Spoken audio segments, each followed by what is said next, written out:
Magandang gabi po ulit sa ating lahat. Magandang gabi. Salamat sa Diyos sa isa na namang napakagandang pagkakataon na ipinahiram po sa atin. Ah, Ngayon ay meron na tayong 21 na participants and 8 o'clock na pasado. So start na po tayo mga kapatid. Ang pag-aaralan po natin mga kapatid ay patungkol po dun sa three-step process trading strategy na atin pong pinormulate para po doon sa mga beginners na medyo nahihirapan pa pong mag-execute doon sa seven-step uh, trading strategy na akin pong isinare sa inyo noon pong last training day po natin. So, hindi ko po sinasabi na maging excuse natin ito para hindi po natin aralin yung ating 7 days, 7-step process, ano po. Pero naintindihan ko po kayo, dumadaan ako po sa pagka-beginner and syempre, mas na fuel tayo pagka mas na-implement agad natin yung ating mga pinag-aaralan, ano po. And I hope na makatulong po ito sa inyo, no? Anyway, ito naman po ay the same din po dun sa 7 step except that dito po ay gagamit po tayo ng indicators na SMC indicators din po siya. So, para mas mapabilis yung atin pong pag-trade. Okay? Pero again, ito po yung option sa inyo if gusto niyo po itong gawin or gusto niyo po ay dun sa 7-step process tayo. Ako po personally, ang ginagamit ko po dun sa aking ibang mga account ay yun pong 7-step process. Pag po ako nagsiswing trading and kapag naman po dito sa akin pong isang funded account na bagong create ko pa lang po yun. Actually, under challenge pa lang po yun. Ito pong ginagamit kong 3-step process. Kasi ito po ay personal na request sa atin nung isa po sa mga kasama natin dito na mag-formulate ng panibagong mas easier to execute na trading strategy. So ito po yung ginagamit ko actual and makikita nyo din po ito sa mga susunod na araw ng ating pag-live trading na talagang ginagamit ko po ito sa pag-execute sa isa pong live account. Okay? So, tuloy na po tayo mga kapatid. Tulad po ng dati, gusto ko pong ulit-ulitin sa inyo na napaka-importante po ng ating pong pag-uusapan ngayong gabi. Sana po ay bigyan nyo ng panahon, ng inyong attention and at the same time ay piliting maunawaan ang aking pong mga ituturo. Kung mayroon pong tanong anytime, you can ask me and pwede po kayong mag-butt in. Hindi nyo kailangan po na hintayin yung dulo ng presentation sa question and answer portion pa, no? Anytime, para lang hindi na mawala sa inyong isip and make sure na maintindihan nyo po. Okay? And kung humina po ang aking boses, pakisabihan po ako. And kung meron po akong mga itatanong ay pakisagot po sana para maintindihan ko po kung nagkakaintindihan po tayo.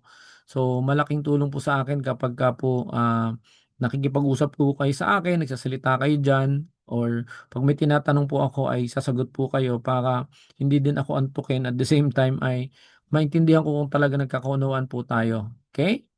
Yung mga walang mic or maingay yung surrounding, pwede po kayo na mag-thumbs up every time na meron ako tinatanong. Okay? Or pwede po kayo mag-chat sa chat box pag meron po kayong mga tanong. Kopya po. Kopya. So, Kopya bago ko po. mag-start, kung meron pa po sa inyo mga kapatid na wala pa pong TradingView account, no? Nandito po sa chat message yung link ko po ng TradingView para po makapag-start kayo check ng inyong chart, no? Though ideal kung meron na din po kayong account do sa mga respective na broker po ninyo. So tanongin niyo po kung sino nag-invite sa inyo dito and then ask them kung paano kayo makapagkaroon ng demo account. So yung mga wala pa, you can use TradingView. And again, as mentioned po before, kung gagaya po kayo sa paraan ko ng pagpapalaki ng account wherein meron akong iba't ibang klase ng account, no? Um, Mas mainam po na TradingView ang gamit dahil lang para hindi nyo kailangan na mag-analyze sa iba't ibang chart. So isang chart lang ang inyong imamaster tapos copy-paste lang ng entry doon sa kung ano man yung mga platform na magkakaroon po kayo moving forward. Okay? Yun, so ang objective po natin for today is ma-review natin yung price action trading natin na napag-aralan na natin. Yung box strategy, ano ba yung box strategy na yan? Yung zoner indicators at paano po natin i-combine itong tatlo po na ito. Okay? So sa price action na pag-aralan na po natin, i-review lang natin no, yung una, ang price action po yan po yung pagtitrade na wala po talagang totally walang indicators. Pero basically ito po yung pinag-aralan natin na mga candlestick pattern,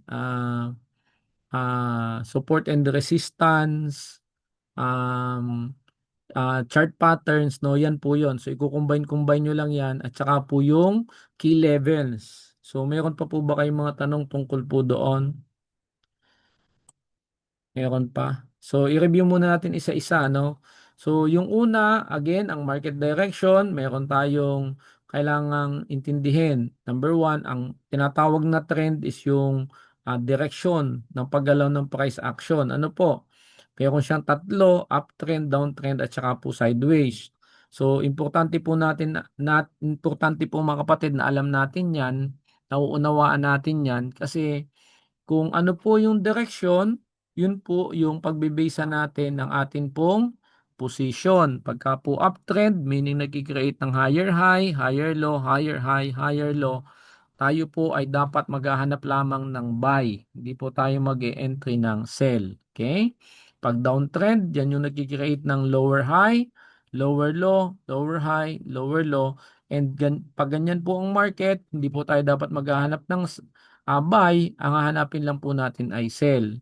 Kapag naman po sideways, ibig sabihin, ito yung ranging market, ang decision lang po natin dyan ay no trade. So ano tong sideways ulit? Ito ay kapag hindi nakakapag-create ng dalawang higher high, higher low, higher high, higher low, or lower high, lower low, lower high, lower low. Kapag hindi po nangyayari yon, then we are in a sideways market.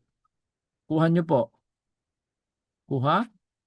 So, pag ganun po ang Opya. nangyayari, then no trade po tayo. Okay? So, kailangan din po nating maintindihan yung market condition. Ano yon?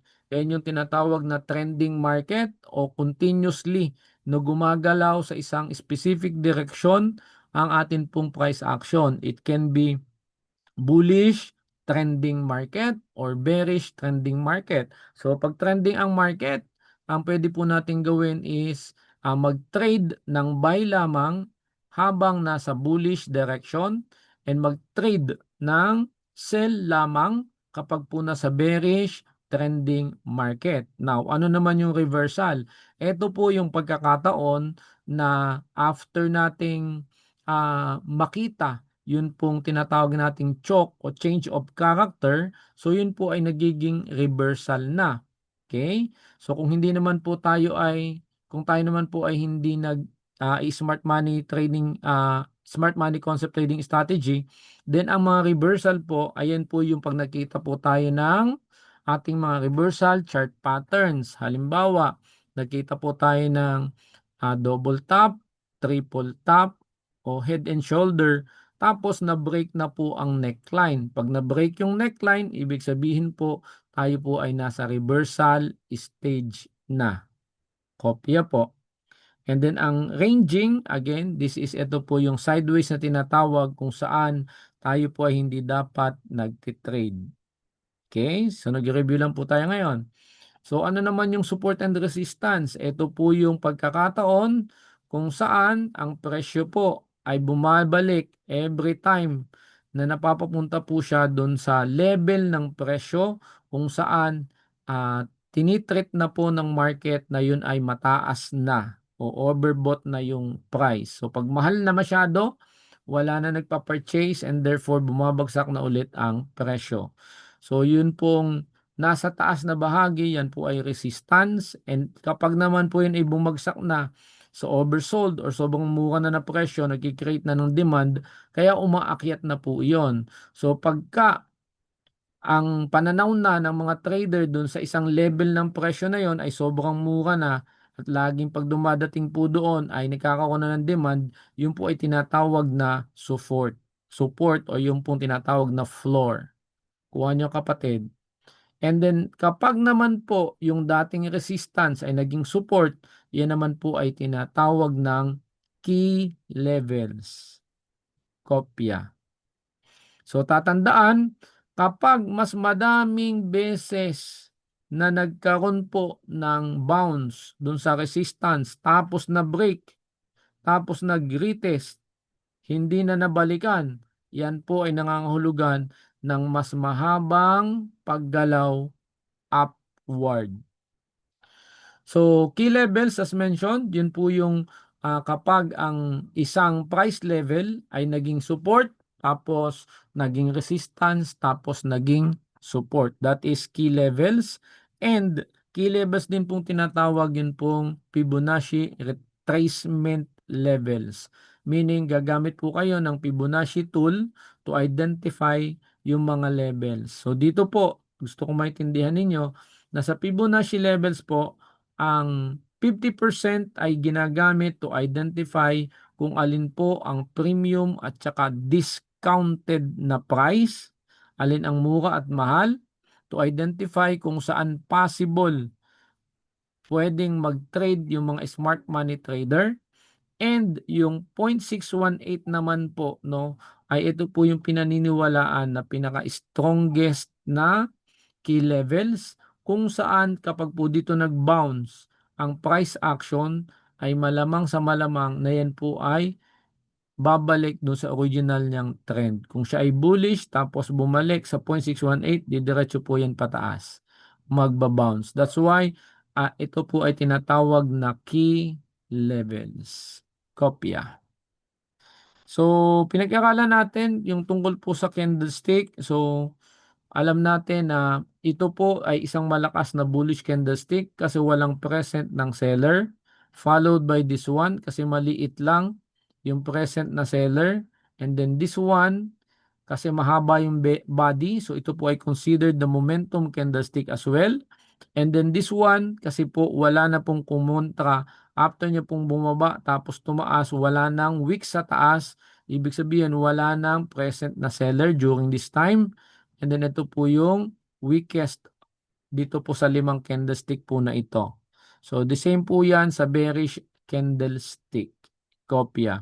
So bakit kailangan maintindihan yan is dahil kung tayo po ay nagtitrade ng pure na price action, then we need to identify those momentum candlesticks such as this one, and this one bago po tayo mag-enter ng trade para meron muna tayong confirmation na we are indeed following the right trend. Kuha nyo po. Kopya po. Kung bearish ka, lumabas yung ganito, ibig sabihin po nun mga kapatid, tayo po ay nasa tamang movement ng price action. So, pwede na po tayo maghanap ng sell na trade. Kuha nyo kapatid. Kuha po. So, aside Kuha po. from knowing po itong mga ganitong psychology behind candlestick o narrative, yung tinatag nilang narrative, dapat din po nating laging maintindihan itong ating mga candlestick patterns which na-discuss ko na po ito previously. So sa bullish na trending market, okay? So tingnan nyo po yung bullish engulfing, morning star pagka bearish to bullish reversal, bullish pin bar, bullish harami. Sa bearish naman po ay bearish engulfing, evening star, bearish pin bar at saka po bearish harami. Ito naman po yung candlestick pattern. So dapat naiintindihan po natin na kapag nagkakaroon ng multiple candlestick rejection, ibig sabihin po nun, yun po ay sinyales na mayroon pong possible o potential na reversal. Okay? Kopya po. And then, shrinking candles o di kaya po yung palaki naman ng palaki. So, dapat naiintindihan po natin. Nagkaroon ng shrinking candle, ibig sabihin po nun, nawawala ng momentum, possible reversal. Pero pag palaki ng palaki, ibig sabihin po, possible po na continuation, yun pong takbo ng price action. Kuha nyo po kapatid. And then, ito po yung ating color change. Pag nagkaroon ng green to red, bearish reversal. Pag red to green, ibig sabihin, bullish reversal. Kopya. And then, combo patterns. Ibig sabihin, yung mga nabanggit ko kanina, pag pinagsama-sama mo, mas mainam po iyon dahil mas madami kayong basis para maunawaan yung gustong maging direksyon ng price action. Kuha nyo po. Kuha. And then lastly, pinag-aralan din po natin yung importance po ng ating mga chart pattern. So I hope mga kapatid, natatandaan nyo pa ito, yung ating mga chart patterns. Reversal chart pattern, neutral chart patterns, and continuation chart patterns. Kapag ang pinag-uusapan natin ay patterns na triangle patterns, no? Yan ay neutral chart patterns. Except kung halimbawa po ay merong aggressive movement bago po lumabas yung isang symmetrical triangle kasi yun ay nagiging pennant. Kuha nyo po kapatid. Kuha po. Kapag naman mga channels, rectangular channel or descending, ascending channel, ang tatandaan yan ay continuation chart pattern. Tapos ang mga reversal natin mga kapatid, yan po yung double top, triple top, and head and shoulder. Kopya. Okay? So now, kung yan lahat ay natatandaan nyo, teka lang, lahat po ba nakakatanda ng tungkol doon? Mayroong may tanong do sa ating mga previous na pinag-aralan bago ako magdagdag. Mga kapatid po, meron po ba? Okay, tutuloy tayo. So ang ating pong idadagdag ngayon is yun pong box strategy. So again, yung price action is kung ang gagawin mong pagtitrade ay yung gamit lamang yung mga pinag-aralan natin na nabanggit ko kanina na walang kasamang indicators. So, ano ba yung box strategy? So, yung box strategy kapatid, yan ay isang simpleng strategy na actually nakabase lang po yan dun sa highest price and lowest price ng range, no? Um, Madaming paraan ng pagtitrade ng box. Pero sa akin, sobrang pinasimple ko lang po. So, punta na po ako dito sa chart mga kapatid. Okay lang, explain ko po sa inyong box.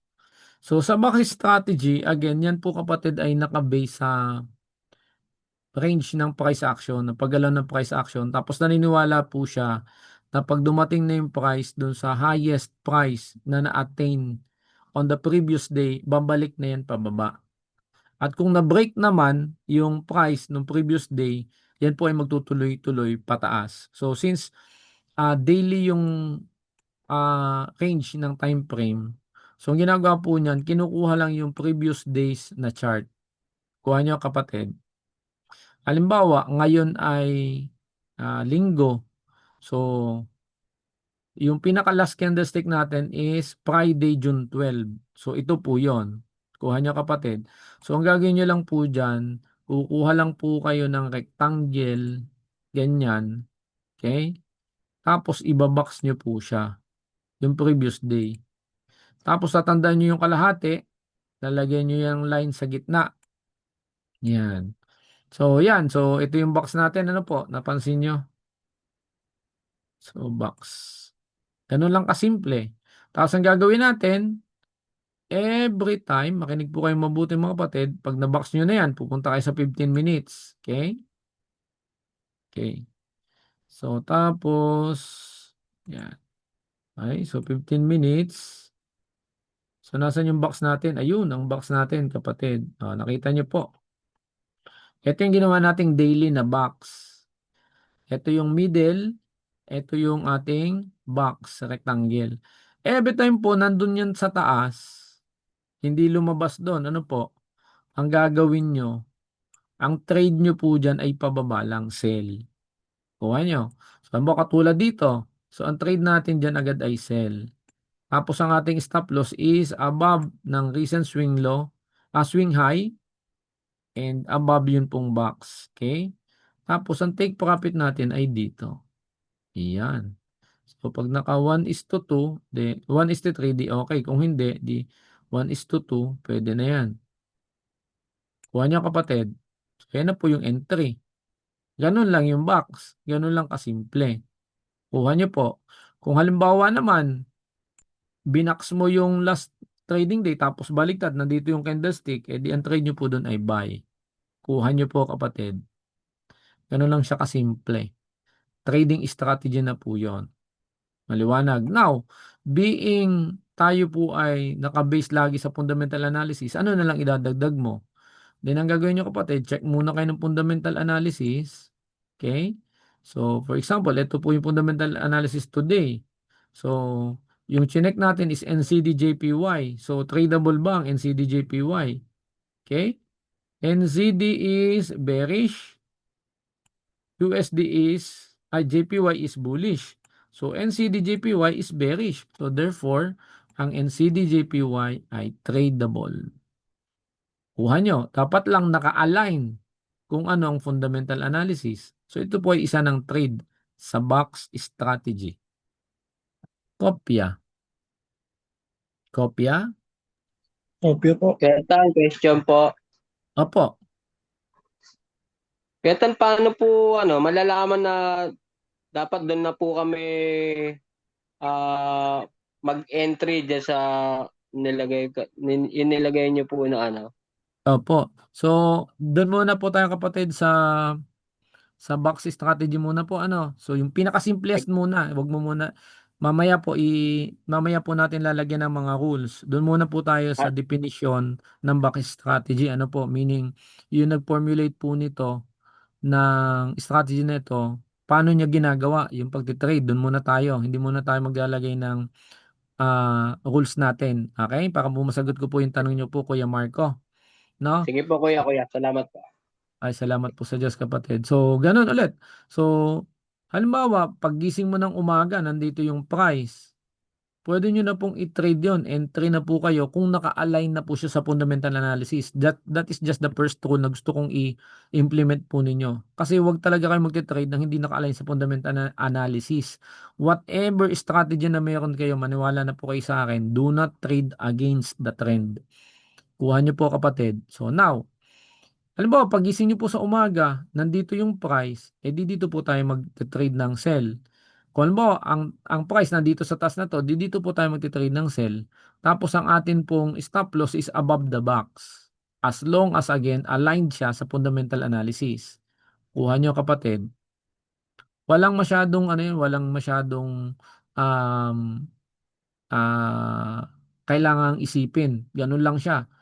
Kuha niyo po kapatid. As long as aligned sa fundamental analysis, box entry, ganun lang po siya. Okay? Again, dito muna sa simplest form. Ano po? So now, there are times mga kapatid, explain ko muna ulit. Ano po? Halimbawang ito po ang ating box. Okay? And then ito po ang ating middle. So ito lang, ganito lang kasimple. So, pag ang candlestick nandito po sa taas, yung huling candlestick, yung pagpasok nyo po kapatid, no, ay nandito pa sa taas yung candlestick, edi ang hanapin nyo po ay sell. Ang tatanungin lang ulit kung ang fundamental analysis ay nakasell. Pag hindi, di no trade. Kasi magiging trade against the trend ka eh. Pero kung halimbawa naman po, ang trade po, ang inyo pong candlestick ay nandito sa baba, tapos buy ang fundamental analysis, di buy po tayo. Kuha nyo kapatid. Kuha po. So meron kasing dalawang klase ng pagte-trade po dito. Yung inside the box at saka yung breakout sa box. Kuha nyo po. Pagka yung inside the box, ito po yung mint trading na tinatawag. So yun po yung sinabi ko na pag ang candlestick po ay nandito sa taas, okay, sell lang po kayo. Pag po ang candlestick ay nandito po sa baba, then buy lang po kayo. Pag po ang candlestick ay anywhere dito po sa middle or close sa middle, no trade. Kopya.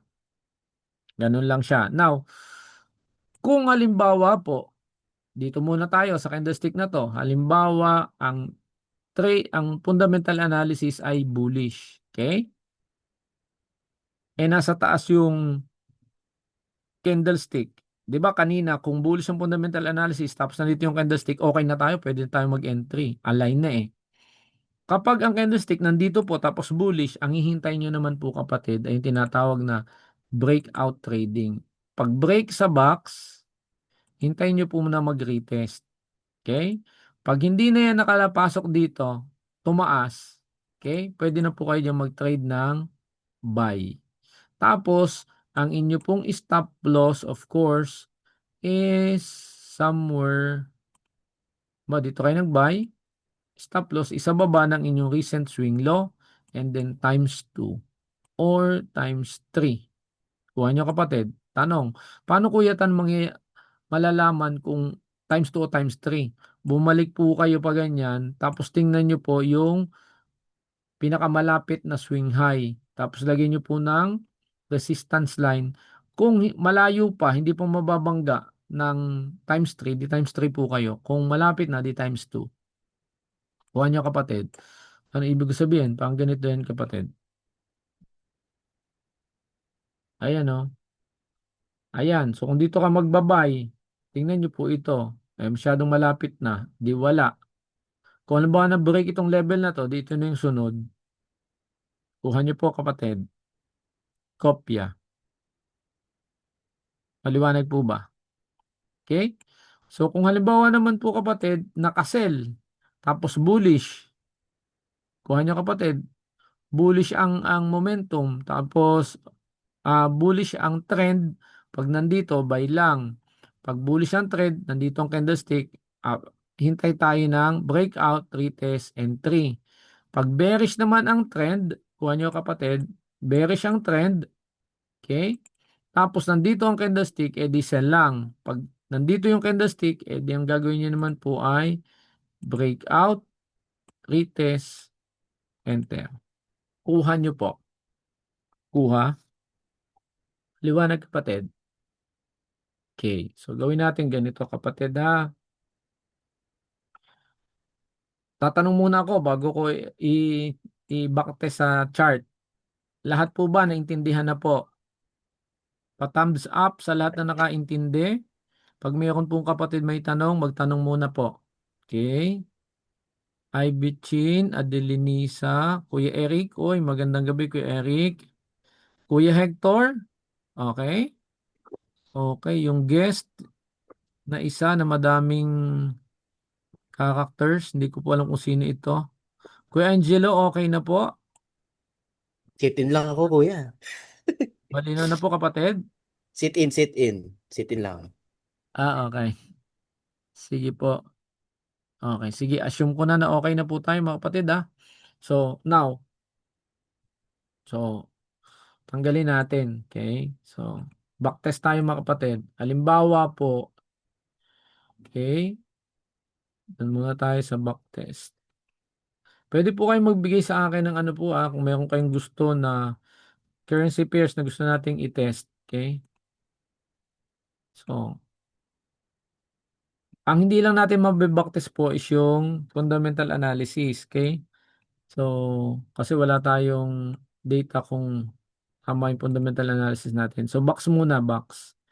So, pumunta tayo sa D1. Okay? So, let's say, ano bang, baka meron pa din pala. Meron kayong specific na currency pairs? Ito ay, okay. June 1. Punta natin to, June 1. GBP USD. Ano po yung kapatid? GBP USD. Okay, sige, tandaan ko po yan. Unahin ko muna po, June 1, kita nyo po, oh. Ari po ay aking lags noong June 1. Ang FAI bullish. Okay, FA bullish. So, June 1. So, June 1. May. Okay, sa D1. June 3. May. June 1. Okay, so ito yung June 1 na candlestick. Kuha nyo kapatid. June 1 candlestick. FA niya ay bullish. So, okay. So, June 1 natin ay bullish. Okay. So, di ba pagka June 1 ngayon, ang ating pagbabasihan ay yung previous candlestick. So, gagawa tayo ng green ba ng box. Okay. box. Kuha nyo kapatid. Tapos ito yung ating, papansinin nyo, naka-D1 ako, ating kalahati. Ayan nyo po ba? Okay? Tapos, let's say, punta tayo ng 15 minutes. Okay? So, 15 minutes. And then, ayan. So, nakikita nyo po, ito yung box natin. Kuha nyo po. Kasunod po ba kayo? So, June 1 kasi, ang atin pong trade ay bully. Ang atin pong, ating fundamental analysis ay bullish ng June 1. So, pagka ganito, ang candlestick, 3:45 a.m. So, 5:30 a.m., ang candlestick nandito. So, di ba sabi natin sa box strategy, ang trade ay kapag bullish ang FA, then pag nandito ang candlestick, pag base sa box, ito ay bearish. So, hindi sila align. So, ang mangyayari, ang trade mo lang dyan is kapag po lumampas. Bounce, tapos, tumaas. So, in this case, kung halimbawa kayo ay gumising ng 6 o'clock, yan, ganyan. So, let's say, nagising kayo ng 6 o'clock. Yan, so ito po ay naka 15 minutes. So, yan, nandiyan kayo, nagising. Then, wala po kayong trade niyan. Kuha niyo po kapatid. Kasi, sabi nga natin, kailangan munang mag-bounce. Kuha niyo po. Kuha. Pero kung ang atin pong fundamental analysis ay bearish, then dito, pwede na kayo mag-trade dito ng sell. Tapos dito yung stop loss, tapos ang take profit doon. Pero since, ang fundamental analysis natin, sabi bullish daw, edi wala po tayong trade. Naintindihan niyo po kung kailan meron at kailan ang wala. Copy, coach. Malinaw po kapatid. Copy po. Okay, so dito wala tayong trade. So ito ay 10 a.m. na, so wala pa din tayong trade. Ano kapatid? So ulitin ko, kung yan naman ay nandito, di wala tayong trade kasi nasa middle naman ulit. Dito kaya wala tayong trade kasi hindi siya align sa FA. Maliwanag. Okay, so ano po ulit kapatid yung atin pong na-request kanina na currency? GBP USD. GBP USD. Okay. GBP USD. Anong date kapatid? Ang i-backtest natin. June 10. June 10. Ano pong ano yan? Anong... Yan. GBP. Okay, Nag-trade June kasi 10. ako dyan eh. Okay, June 11. Ito pong candlestick na to ay June 11. Ito po ang June 10. Okay, so i-replay po natin ito. So June 10 ang titingnan po natin kapatid. Ano po? So halimbawa ito. Okay, i-play. Nag-trade kasi ako dyan. Ganun ba? Okay, so June 10. So ang June 10, ano pong fundamental diyan kapatid? Bearish. Bearish ang June 10. So, Usually, manipulated lang ng okay. So, fundamental. i-base po natin siya sa June 9 na candlestick. Ano po? So, basically, ang ating, ito po yung ating box. Sige, deleting ko na nga muna to. Okay. So, ito yung box po natin. Ano po kapatid? So, ang ating middle ay ito. Okay? Nakasunod po kayo. So, pag pumunta naman 15 minutes, okay? So, that is June 9. So, nasan yung box natin ng June 9? Okay? So, yan, June 9. So, anong oras po kayo gumising kapatid? Anong oras kayo nagtitrade? Let's say, anong oras kayo pati nagtitrade? Ano po? Wait lang. Ano pong oras po kayo nasilip sa trade? Wait. Ano to? 11 o'clock ko na-close yung trade. 11 po ng umaga. Ay, 11 p.m. Sorry. I know, 10 p.m. 10 p.m. 10 p.m. 10 p.m. Yes. New York session. So, 10 p.m. Okay, so dito, somewhere dito po, 10 p.m. 9 p.m. to eh. Okay, lagyan natin ng 9 p.m. Okay, let's say dito kayo sumilip. So, tingnan natin. Times 3.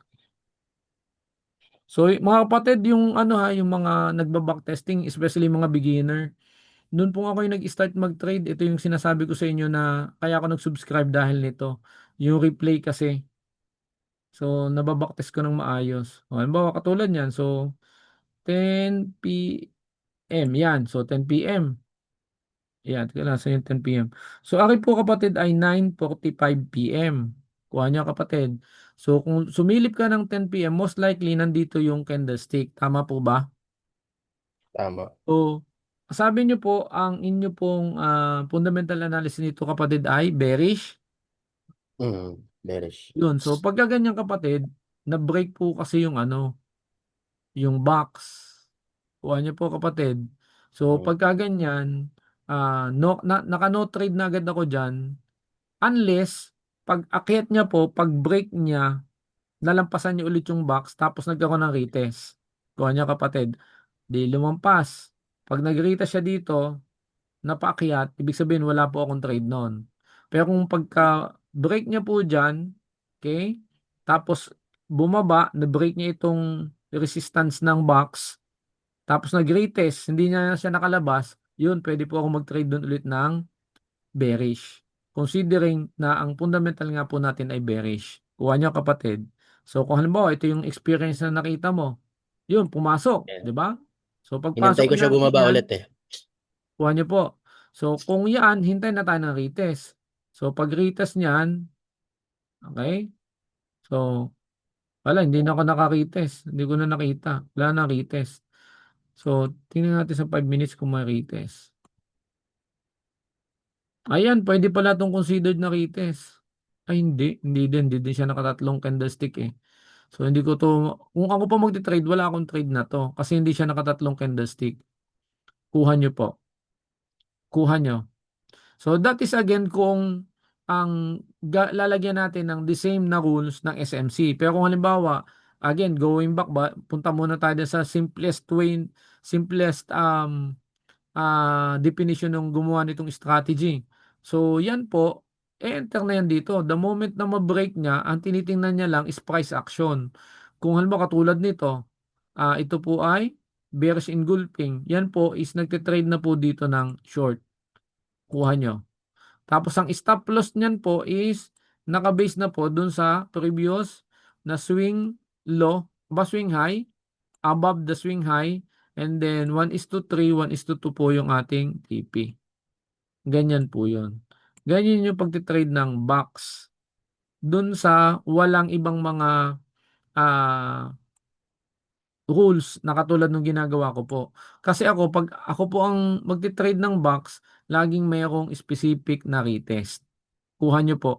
And again, ang retest sa akin is masasabi ko lang na tapos na itong movement na to pababa kung nagkaroon ng close, tatlong close above. Kuha nyo kapatid. So retest ko yon, at least tatlong close above. Kuha nyo kapatid. Kuha nyo po ba? Kaya question. Okay, salamat po sa Diyos. So kung halimbawa gusto nyo na wala ng mga ganong sa ano ko, pwedeng box strategy lang.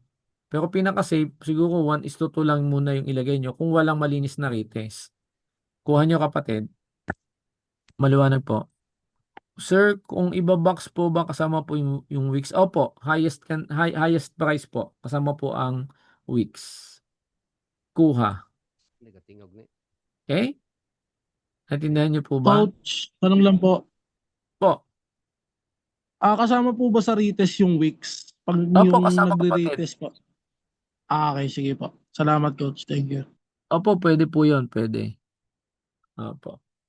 Okay. So, question po mga kapatid. Mag-istorya ko, di niya mabatian. Although kapatid, pagdating sa retest, Ha? related din po kasi din yung break. Ano po? Anong ibig kong sabihin? Ganito kapatid. Ito po is applicable sa lahat ng breakout strategy. Whether yan ay sa box, whether yan po ay sa chart pattern or sa area of value. So, ang kailangan nyo tandaan po pag pinag-akala natin yung retest, ang inyo munang titingnan is yung qualification ng breakout. For example, kung pag-break niya po diyan, no, pag-break niya, ang candlestick po na nag-break ay nakaganyan. Ito yung body nasa baba. Tapos ang lumampas lang po diyan kapatid ay wicks. Kung ganito po ha, hindi po yan considered na breakout. Yan po ay false breakout. Okay? Ang kinukonsider lang kapatid na yan po ay considered na breakout talaga is kung more than 50% ng body ang lumampas. Okay? Kung yan man ay sa OB, kung yan man ay sa resistance line, kung yan man ay sa key levels, yan po ay breakout. Doon lang po kayo maghahanap of course ng retest kasi considered po yan na tunay na breakout. Kopya?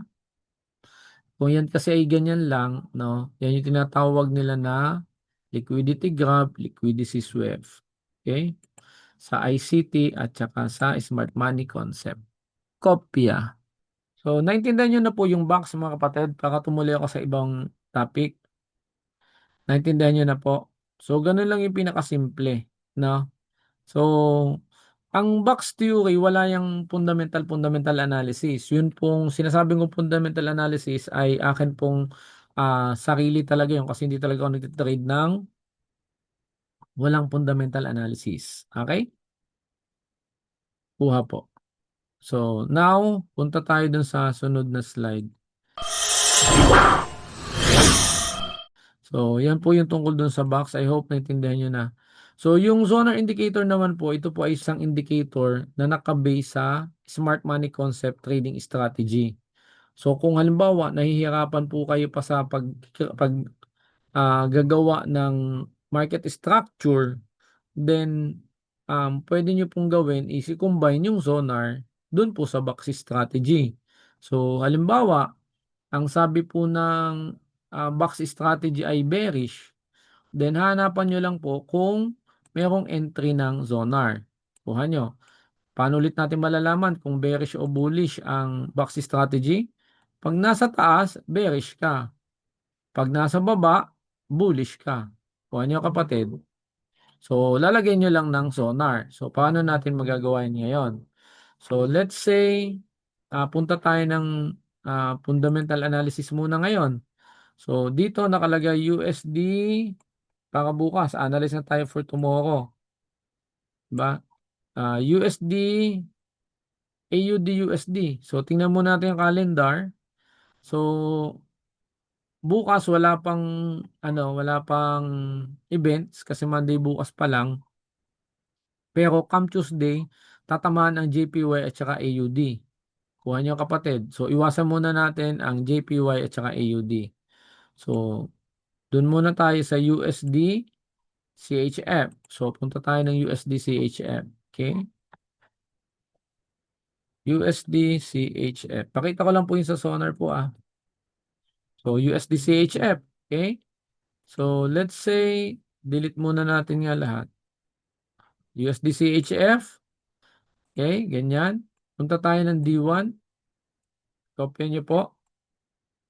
So, alin ang ating previous candlestick? Ito. So, ang ating box should be based po dito sa previous candlestick. Okay? So, ito yung ating middle point. Kuha nyo kapatid. Ayan. Nakakasunod. Tapos, punta natin ang fundamental analysis. Ang sabi sa ating fundamental analysis, ang USD CHFI, bullish. Kuha nyo po. So, unfortunately, yung price nasa taas. So, no trade tayo kasi pag bullish, dapat nasa baba.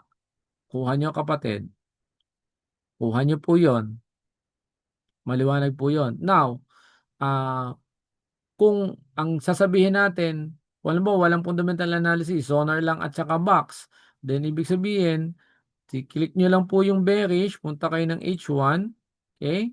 Yan, so H1. So, dapat bearish. Pag ganon, di po ba? So, click nyo ngayon po yung inyong sonar, i-on yung sonar, H1 or M15. Yan o. So, ang entry niya ay dito pa. Kuha nyo. Yung blue ay, yun po yung entry. Take profit 1, 2, 3, and stop loss. So, since wala ditong entry, then no trade po tayo. Kasi ang sabi ng sonar, nandun pa. Pero kung nagkataon na ang entry ay dito, tapos sell, di ba? So, ako, personally, hindi ako magtitrade doon kasi against the trend. Kuha nyo kapatid. Pero kung halimbawa, ang candlestick nandito, ibig sabihin, align na siya sa fundamental analysis, tapos biglang nandito din yung sonar, then dun po ang entry natin ng buy. Kuha nyo po, kapatid. Kuha. Nakakasunod po ba? So, again, ang sonar is H1 or M15. O, pwede yan, M15. O. So, ibig sabihin, pwede kayong mag-trade ng sell kung hindi kayo magpo-fundamental. So, pagka ganyan po, let's say ang fundamental analysis ay bearish. So, pwede po kayo dyan mag-entry ng ganyan. Ito yung, para lang ma-illustrate ko po sa inyo. So, sa akin lang, dahil meron tayong box, iangat nyo na yung stop loss ng konti dun sa box. Tapos, take profit. Okay? 1:3. Or, hindi lalampas. So, yan. So, yan. Hanggang ganyan. More or less. Kuha nyo, kapatid. Again, kung bearish ang fundamental analysis. Kuha nyo. So, since lumabas yung zona na ganyan, so hintayin nyo na lumapat dito yung price. Tapos, trade kayo ng bearish. Hanggang dito, take profit nyo. Or kung gusto nyo, hanggang dito sa tipi ng zonar. Kuha nyo, kapatid. Maliwanag po ba? Ang kagandahan kasi sa sonar, mayroon siyang stop loss, take profit 1, take profit 2, take profit 3. Kuha nyo, kapatid. Maliwanag po ba? Maliwanag. Question po, mga kapatid. So, ako lang talaga, hindi ako nagtitrade ng hindi nakabase sa fundamental. Kuha nyo po. Okay. Ano pa? So, ano pang pwede nating i-trade? So, USD CAD. Okay. Okay, so bearish. USD CAD pwede. So, USD CAD. Okay. USD CAD. Kuya, yung zoner ay nasa trading view po ba? Opo. So, USD CAD is bullish. So, punta muna tayo ng D1. Okay. Off ko muna yung zonar. So, kapatid, yung babago pong mag-sonar, pagpunta po kayo ng trading view, the indicators. Tapos, hanapin nyo po zonar. 1.5 by Andrew 09. Okay.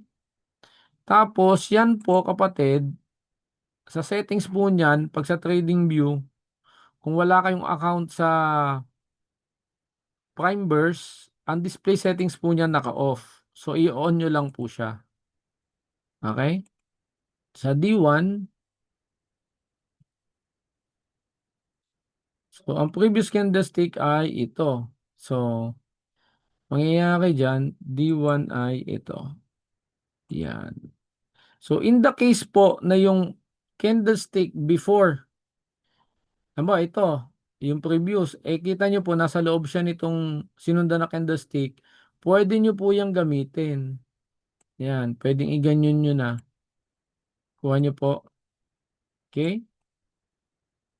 Yan, pwede po yan. Kuha. Tapos ang inyo pong middle ay ito. Kuha nyo po. Pwede po yon. Or kung gusto nyo mag-stick dito sa previous day, okay din lang po yon. Okay? Naintindihan? So yan. So kung wala pa pong account sa Primeverse, para sa Sonar, pwede nyo pong i-message si Kuya Angelo. Kopya. So dito muna, kapatid. So pag nakuha na natin yan, so punta tayo ng 15 minutes o di kaya 1 hour. Kung gusto nyo pong mag-ano ng sonar. So kung halimbawa, nandito na yung candlestick, ang gitna natin nandun sa gitna. O di ibig sabihin tayo ay no trade. So kung tayo ay bullish, no? Then pwede natin gawin, isintay natin na bumaba yan dito. Okay? Kaso pag nandito na sa baba, tayo maghanap ng entry using sonar, tsaka tayo mag-buy. Or di kaya naman, hintayin natin mag-breakout, then, retest, and then tsaka po mag-entry. Kuha niyo, kapatid. So, halimbawa, check natin, bullish ang FA. So, click natin yan, sonar, sa H1. So, ang sonar natin naka-bearish. So, ibig sabihin, no trade tayo. Kuha niyo, kapatid. O, tingnan natin ang 15 minutes. Oh, nakaberes din ang Zonar. So, no trade po tayo. Kuha nyo kapatid. Kasi ang FA natin ay against sa ating box. Kopya. Kuha nyo po ah. So, tatandaan nyo lang kapatid, yung H1 ay mas accurate na signal compare sa 15 minutes. So, medyo risky pagka 15 minutes. Kuha nyo kapatid. So, kung H1 yan, ganyan. Kuha nyo po.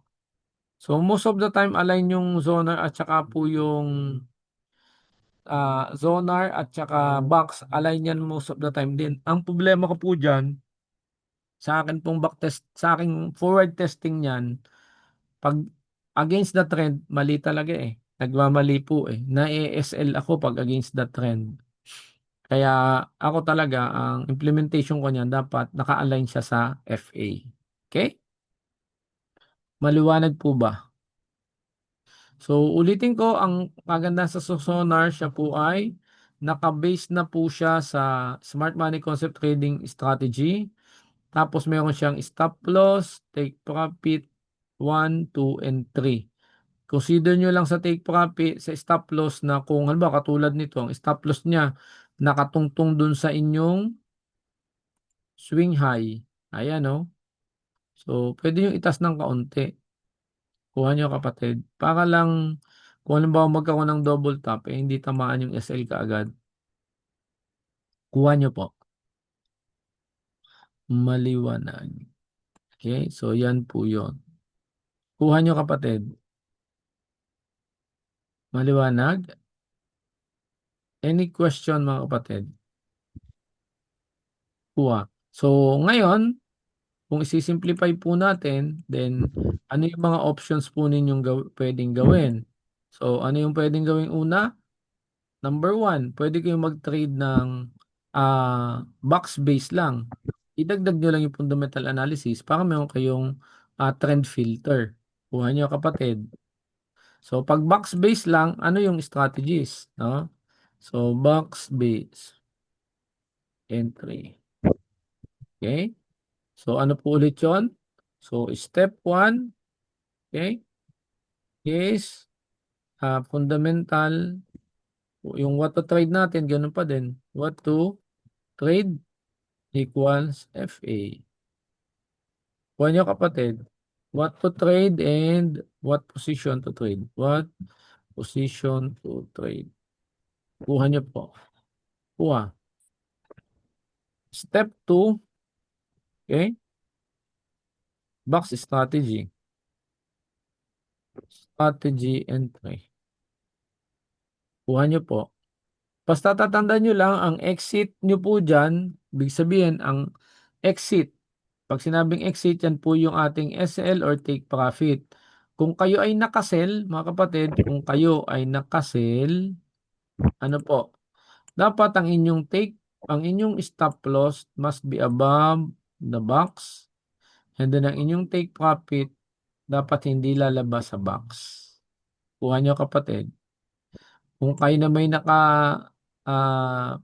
naka-buy, okay? Kung kayo naman ay naka-buy, okay? Ang stop loss ay below the box, okay? Kuha niyo po. And then ang take profit dapat hindi lalabas sa box. Kuha po. And then uulitin ko, kapag po ang price pagpasok nyo ay nasa middle game, sa middle na. So ibig sabihin no trade. Kopya. Hintayin nyo muna bumaba dito at saka doon. O tumaas doon at saka sell. Kuha nyo kapatid. Kuha Kuha. po. So, tandaan lang sa step 3, yung ating exit strategy. So, yung diniscuss ko po sa inyo. And then, ang RRR niyan is 1:2. So, 1:3. Ang consideration again is kung hindi po lalabas sa box, kasya pa ang 1:3, then 1:3. Kuha nyo po.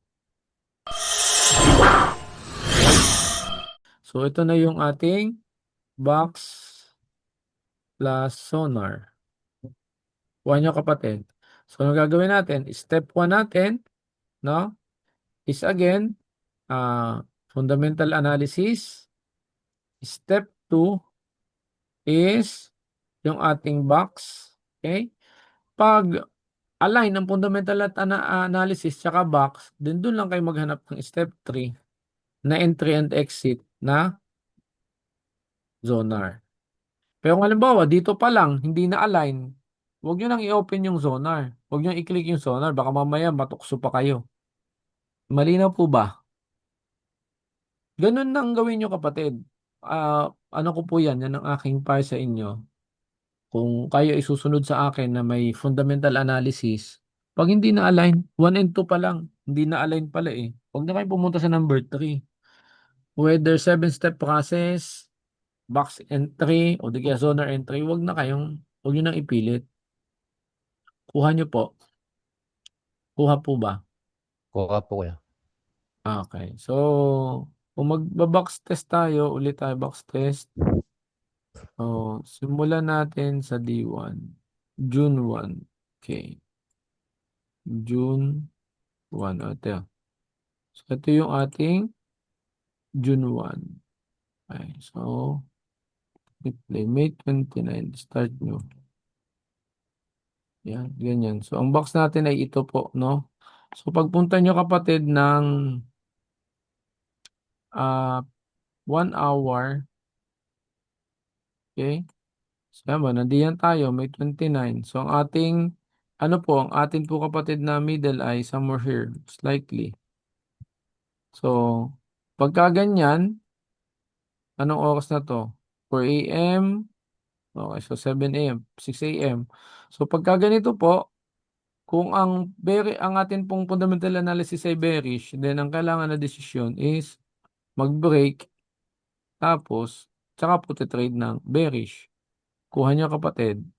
Kuha nyo po. Now, kung halimbawa naman po ay bullish ang fundamental analysis, then ang mangyayari po, kung walang zonar, then trade na agad tayo dito ng buy. Kung bullish, tapos ang atin pong sell is lampas po ng ating box, tapos ang ating TP is hanggang dun po. Kuha nyo kapatid.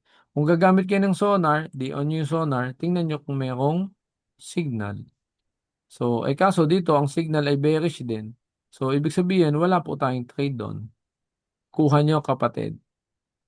Kuha nyo po. Maliwanag po ba? Question po, mga kapatid. Kapatid. May tanong po? Kapatid, Kuya Marco, may tanong po. Ako, ano pong mga higher time frame yung pwede pong bantayan dyan? Bukod po sa daily. Ano-ano pong mga higher time frame po? Sa box po ba, kapatid? Tapos sa box po. Aside Sa box, from daily po. ang sa box po talaga, kapatid, ako ginagamit ko po talaga ay daily. Kasi although ang box strategy, by the way kapatid, ano po yan, ini-implement po yan sa halos lahat ng candlestick. Halos lahat ng time frame ginagamit po nila yan. Ang nangyayari lang kasi kapatid, alam mo, ginamit nyo po yan sa H4 na candlestick. Ibig sabihin, ang pinaka-range na pinagbabasihan nyo is yung 4 hour. So most likely, ang entry nyo po dyan ay nasa 5 minutes, 3 minutes, ganun po yan. Or pwede din sa 15 minutes. Kuha nyo kapatid. Kuha nyo po. Pwede po yun. Pwede nyo apply yung ah, analysis ng box po. Kasi ang kinukuha niya kasi yung specific range. Kuha niya kapatid. Kung halimbawa H4, range po yun ng H4. Ako nga lang, D1 ang pinagagamitan ko. Pero yung strategy, pwede yung implement yun. Halimbawa kapatid, nasa H4 ka. Kuha niyo po. Tapos sabi mo, halimbawa, itong candlestick na to, dito mo i-base po yung inyong yung inyong box. Pwede po din yon. So, H4 lang kayo. So, ito yung box nyo. Kuha nyo kapatid. Ito yung previous box nyo. Kumbaga, kung halimbawa magte-trade kayo dito sa area na to, ito hindi nyo pa to kita, parang nakaganyan siya.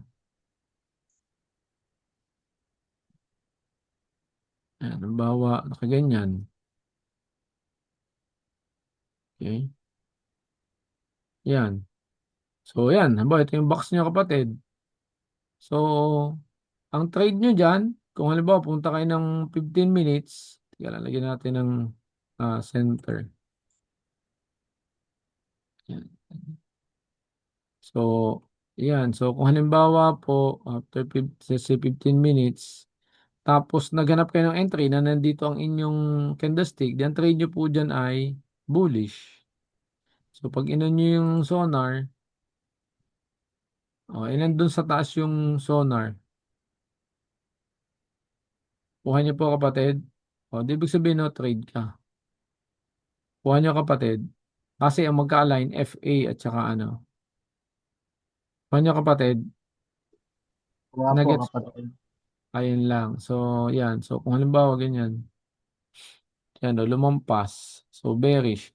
Yan, kung nag-break, pagka-break, nagkaroon ng breakout, o di bearish kayo, nagkaroon ng entry ng sonar, o di trade po kayo dito ng, tama yung trade. Kuha nyo? Kasi di ba pag lumampas yung nag-break po sa box, yun pong ating price action, hintayin nyo retest. So, eto, nagkaroon ng retest. Ayan, o. Nagkaroon ng retest. Kuha nyo, kapatid. Kuha. Kuha, ayan, o. So, teka lang. So, bawa, ayan, o. Ayan po, di nagka-breakout sa 15 minutes. So, sabi natin, the moment na nag-breakout, kung pure box po ang strategy natin, the moment na mag-breakout, ang strategy natin, re-retest lang. Tapos, pag hindi nakabalik, entry tayo ng sell. Kung nakabreak, kuha nyo, kailangan mag-retest naman pabalik bago umakyat. Kuha nyo, kapatid. Ganun lang naman po siya eh. So, kung halimbawa, in-apply nyo ng sonar, ayan, sonar, okay? Nag-apply kayo ng sonar, kapatid. So, let's say, pabagalan ng konti. Ayan. So, tapos, nakamasid kayo niyan sa 2 p.m. Ayan, sakto, 2 p.m. At teka lang, 1:30 p.m. So, nakaantabay po kayo sa chart. No? So, ganyan na nangyayari. Yun, lumapat. Pagka-retest, bearish engulfing. So, pagka ganyan, pwede po kayong mag-trade dyan ng sell. Kung kayo ay purely box strategy, stop loss doon, tapos tipin nyo 1:2. Yan. Kuha nyo, kapatid. Nasagot ko po ba yung tanong? So, kung 1:4 yan, pwede pong ganyan nyo. Kuha. So, tingnan natin kung mag-trade. Okay. So, kung natin na ng sonar, yung kanina po sinabi ko is kung walang sonar, pero kung na-entry. So, kung nilagay nyo po ng sonar na entry, then ang nangyayari, hintayin nyo po doon, ng balik doon. Entry doon, stop loss doon. Kuha nyo, kapatid, take profit. Kung nandito kayo sa area ng candlestick, kuha nyo po. Ganun siya. So, yan, o. Nung bumalik naman dito, sumunod na yung yung stop loss. So, ang entry naman niya ay dini. Kuha nyo, kapatid. May tanong, Kuya, when boxing ay kamo, D1 po ang gamit nyo. Pag enter nyo po, anong time frame na ang ginagamit? 15 minutes po, kapatid. Nasa 15 minutes po ako. Kuha. Do yun, kapatid, sa entry, nakasanayan ko lang po ang 15 minutes po. Kasi lagi namang tag dito, ang tinitingnan ko lang po dyan, whether 15 minutes or 5 minutes, yung earliest entry, ang ibig sabihin.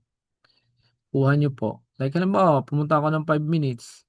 So, mas malilit yung candlestick. So, mas maaga kumbaga, sa 15 minutes, 3 candlestick pa ang lalampas sa akin. Dito, 5 minutes lang. Yo.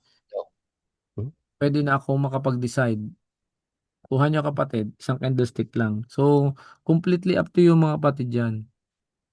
As long as yung direction based dun sa strategy yung gusto mong i-implement,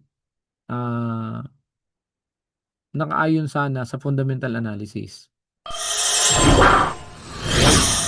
Ko lang po ito sa inyo, mabilis lang naman. So, ito po yung yung talinghaga po dun sa mina, no? I-summarize ko na lang po sa inyo. So dun po sa Luke chapter 19 verse 12 to 27, meron po diyang isang ah, kilalang tao na umalis para po kuhanin yung pagiging kingship niya o yung pagiging hari niya. Kumbaga bumalik siya dun sa isang kaharian para po siya maging king na, no, o mabigay sa kanya yung kingship. Tapos nung pag-alis niya po ay ah, nag-iwan po siya ng mina, no? O sa ating kasalukuyan ay pera po yata yung katumbas po nun. And nagbilin po siya na ipangalakal daw po yon dun sa 10 tao na binigyan niya ng mina. So, pag alis niya pa lang po, yung mga nasasakupan niya ayaw kasi dun sa king na 'to. So, ang ginawa nila, nagpadala sila ng grupo ng mga tao dun sa kaharian kung saan magiging king yung noble o yung kilalang tao na ito para sabihin na ayaw nila dun sa tao na yon para maging king. Pero kahit pa ganun ang ginawa nila, still naging king po yung kilalang tao na ito at bumalik dun sa 10 niyang alagad. So dun po sa 10 na binigyan niya ng mina, yung una niyang binigyan, no, ay nagsabi na yung isang mina ay naging 10 mina. Pagkatapos sinabi po nung king na bibigyan niya ng 10 cities na pamamahalaan dahil mabuting alagad daw po ito. Tapos yun naman pong isa, sumunod na nag-report ay nagsabi na yung isang mina ay nagawa niyang 5 mina. And sabi po nung king ay bibigyan naman niya ng 5 cities para pamahalaan. And then, yung isa po, ang sabi niya ay itinago niya daw po yung mina kasi sabi niya ay masama daw pong ugali nung king. Kaya hindi niya ginalaw bagkus itinago niya lang. So doon po nagalit po yung king and kinuha yung isang mina sa kanya, no? At ibinigay po doon sa nakapag balik ng 10 mina. Po ha? So para sa akin po, no, dito po sa istorya na to mga kapatid ay dapat nating maintindihan na lahat po tayo mga kapatid ay binigyan ng mina, no? It can be kalakasan, it can be ah, resources, no? Maaaring pera din, no? Na ang pinakadahilan po ng Diyos ay para palaguin natin, no? So ito pong ating training can be a mina din kasi ito po'y karunungan na ibinibigay po sa atin. So completely up to us po kung palalaguin po natin. Ang dapat lang nating tandaan dun sa kwento o sa parabola na nabanggit sa Luke chapter 19, yun pong faithful servant o yung nagpalago nung mina, sumunod dun sa utos na palaguin at napalago niya yung mina, sabi dun ay mas binigyan pa. And ganun din po dun sa ikalawa na naging 5 yung mina niya, dinagdagan pa po ng additional na ah, cities or responsibilities, no? And doon naman po sa ikatlo na hindi ginamit yung mina na natanggap niya, hindi niya pinalago, kinuha po sa kanya yon yung mina na yon. And then doon naman sa iba na hindi na nag-report, no, kasi meron pong 10, 3 lang yung nabanggit na nag-report, yung 7 doon hindi nag-report. So maaaring meron doon na naging successful, merong hindi naging successful. Pero dahil hindi po sila nag-report, ang nangyari po doon, hindi sila napamanahan ng cities para i-manage nila. Ganun po yon. And then doon po sa mga rebellious, meaning yung mga ayaw doon sa hari, no, ang nangyari po doon, hindi lang sila hindi napamanahan, bagkus sila po ay nahatulan na bitayin. So, ang point ko po, nasa sa atin po kung saan po natin gustong mag-fall, based po dun sa kung ano yung nabigay sa atin ng Diyos na pinakamina po natin. So, I really suggest na whatever it is, no, kita naman natin na kung gagamitin natin at palalaguin natin, mayroong naghihintay na blessings po sa atin. So, sana po ay may napulot tayong aral bukod both po dun sa ating training tonight and maging dito po sa atin pong isinare na Bible verse. Okay?